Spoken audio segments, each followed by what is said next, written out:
давние-давние времена были у одного человека две дочери и сын. Одна из дочерей была приемная, поэтому никто ее не любил, никому она не была нужна. Вот задумал однажды отчим от нее избавиться и говорит: «Пойдем со мной в лес, я буду дрова рубить, а ты ягоды собирать». Взяла девочка корзинку, положила в нее клубок, сели они на телегу и поехали в лес. Ехали и уехали в самую лесную глубь. Отчим распряг лошадь, чтобы она попаслась на травке, и говорит девочке: «Иди собирай ягоды. Когда перестанешь слышать стук топора, возвращайся обратно». Девочка взяла свою корзинку и пошла. А отчим привязал к большому дереву деревянную колотушку, снова запряг свою лошадь и поехал домой. Собирает девочка ягоды и прислушивается. А ветер бьет колотушкой по дереву, и стук разносится по всему лесу. Девочка и думает, что отчим-то до сих пор дрова рубит. Вот собрала она полную корзинку, уже и вечер наступил, и ветер начал стихать, не слышно больше стука. Вернулась девочка на поляну, а там ни отчима, ни телеги с лошадью. Заплакала девочка. Что теперь делать? И пошла, куда глаза глядят. Шла и вышла к полю, а по полю дорога идет. Побрела девочка по дороге, слезы из глаз текут, ноги еле двигаются, устала. Пройдет немного и спрашивает: «Укатился мой клубочек, вы его не видели?» Потом еще немного пройдет и снова спрашивает сквозь слезы. Встретился ей табун лошадей. Спрашивает она у пастуха: «Укатился мой клубочек, вы его не видели?» Отвечает пастух: «Видел я твой клубочек. Если попасешь вместо меня табун один день, дам тебе коня». Согласилась девочка. Попасла она лошадей один день, получила в подарок коня и поехала по той дороге, которую указал ей пастух. Долго ехала и встретила коровье стадо. Попасла она его один день и получила от пастуха в подарок корову. Поехала дальше. Ехала, встретила стадо овец. Попасла его один день и получила в подарок овцу. Потом также получила козу. И поехала дальше. Ехала целый день, до вечера, стемнело. Захотелось ей спать, прям глаза слипаются. А остановиться страшно, и вдруг увидела она вдалеке маленький огонек. Это оказалась деревня. Доехала девочка до деревни и постучалась в самую крайнюю маленькую избушку. В избушке сидела старуха. Она была ведьмой. Девочка спрашивает ее: «Укатился мой клубочек, вы его не видели?» Отвечает старуха: «Ты приехала издалека. Будь моей дочерью». Наутро старуха велела девочке затопить баню. Девочка затопила и говорит: «Бабушка, баня готова, пойдем мыться». Отвечает ведьма: «Хорошо, доченька, но я сама идти не могу. Возьми меня за руки и подталкивай в спину». «Нет, бабушка, я боюсь. Если так сделаю, ты на меня рассердишься». Взяла девочка старуху на руки и бережно отнесла ее в баню. Говорит старуха: «Возьми меня за волосы и подними на полок».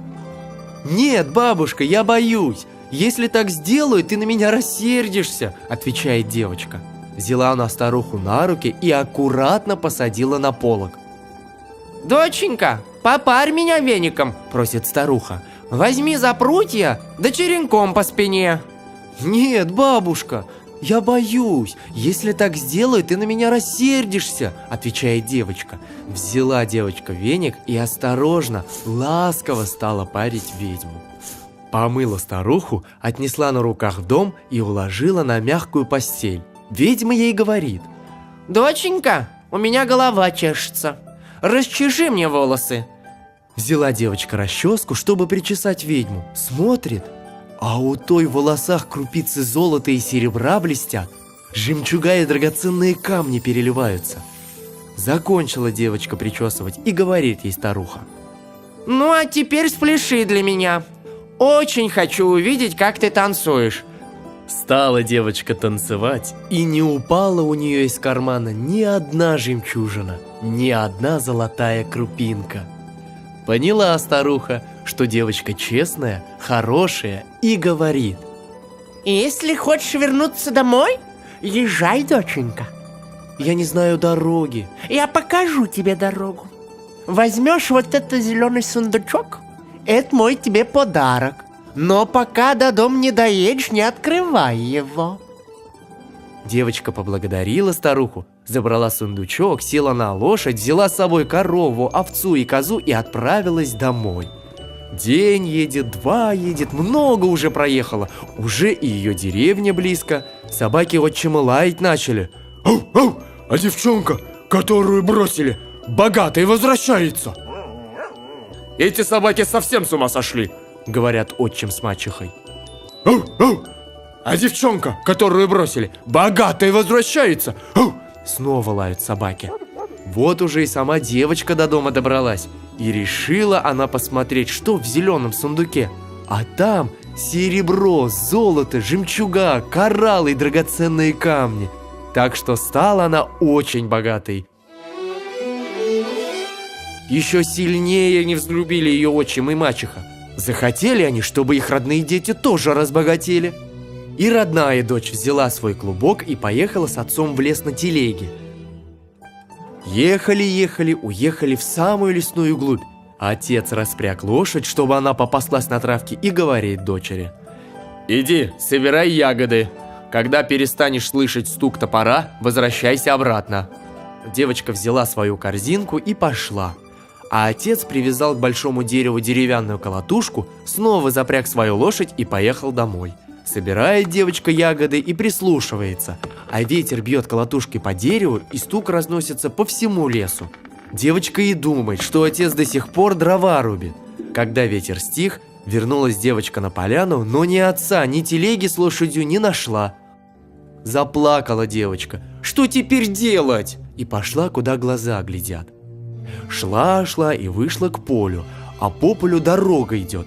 Побрела девочка по дороге, слезы из глаз текут, ноги еле двигаются, устала, пройдет немного и спрашивает: укатился мой клубочек, вы его не видели? Потом еще немного пройдет и снова спрашивает сквозь слезы. Встретился ей табун лошадей. Спрашивает она у пастуха: укатился мой клубочек, вы его не видели? Отвечает пастух: видел я твой клубочек. Если попасешь вместо меня табун один день, дам тебе коня. Мне не нужен твой конь, ответила девочка и прошла мимо. Встретила она и стадо коров, и стадо овец, и стадо коз. Ни одного пасти не стала. А через несколько дней пути вышла к той деревне, где жила старая ведьма. Девочка спрашивает ее: укатился мой клубочек, вы его не видели? Отвечает старуха: Ты приехала издалека? Будь моей дочерью.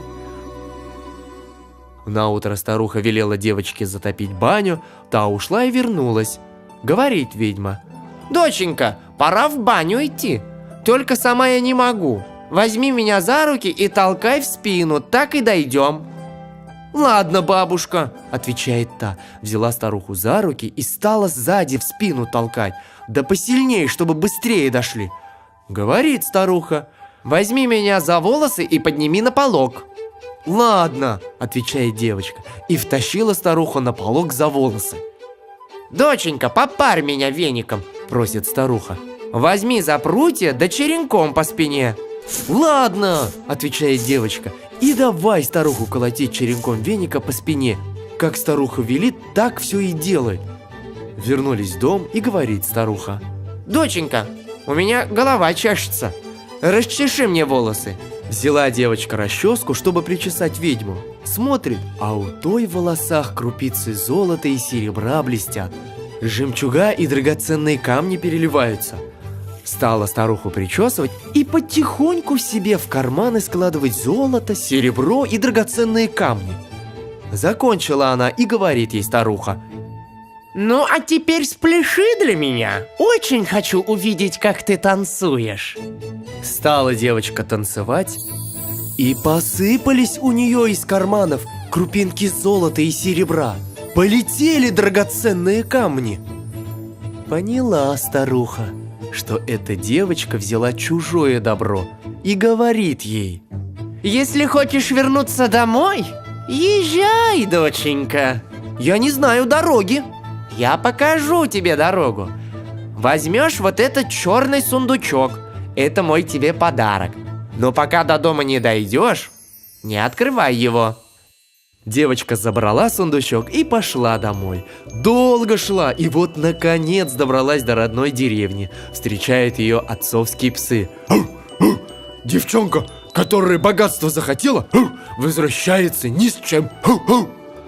Зашла девочка в дом и скорее открыла черный сундук. А там паутина с черными пауками и страшная желтая жаба.